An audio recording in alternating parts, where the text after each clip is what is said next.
Init ng panahon isinisisi sa pantropiko ng Bini dahil dito. Ikinuwindang ng maraming netizens ang conspiracy theory na ibinahagi ng kinilalang si Jason Laniba tungkol sa trending song ng all-female group na Bini na Pantropiko. Isinisisi kasi sa awiting ito ang matinding init na nararanasan ngayon na talaga namang nagpapaperwisyo para sa maraming tao sa ating bansa.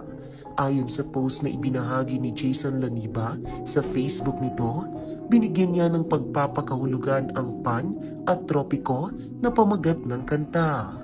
Kaya talaga mainit ngayon kasi ang kantang Pantropiko ay satanic, panimula niya sa kanyang post. Ipinaliwanag niya naman kung bakit naugnay dito ang awiting Pantropiko ng Bini. According to Greek mythology, Pan is the god of the wild and takes the form of a goat. A study by Wilgebrand 2023 discusses how Christ is depicted in the Gospel of Mark chapter 6 and 9 and how Pan is Satan and is the antagonist of Christ. Tropico means tropical.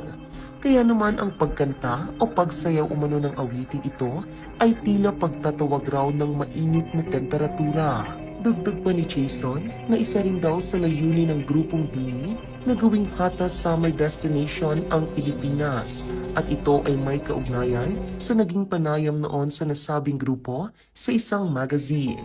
Singing and dancing to the tune of Pantropiko summons Pan to the realms of tropical countries like Philippines, resulting in hotter temperatures similar to that of hell.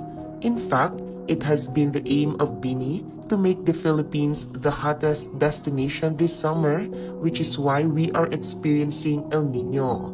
Ngunit kung magtatanim naman daw ng puno ang mga tao, ay siguradong hindi na tayo makaka-experience ng tagtuyot. However, if we do simple things like planting trees, then we will not experience drought, right? So if we start now, we will achieve La Nina. Thank you. Ang huling pangungusap ay mula sa controversial at viral na sagot ng isang kandidata sa Q&A ng isang beauty pageant na umere sa ABS-CBN. Sa comment section ay nilinaw naman ni Jason Laniba na nakita niya lamang ito sa Twitter. Masasabing biro lamang ng kung sino man ang gumawa ng original post. Gayunpaman, tila maraming netizens nga ang sumeryoso nito, kaya naman hindi siya nakaligtas sa ilang pangbabatikos.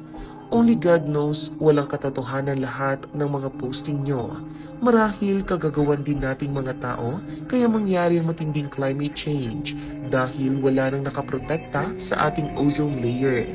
Nadamay pa yung kanta, alam naman nating lahat na paubos ng mga puno dito sa Pinas o sa buong mundo dahil sa pagputol nito kaya uminit. Pag-inggit, pikit, wag na lang manira dahil di ka aasenso sa ganyan. Kaawaan nawa ikaw ng Panginoon.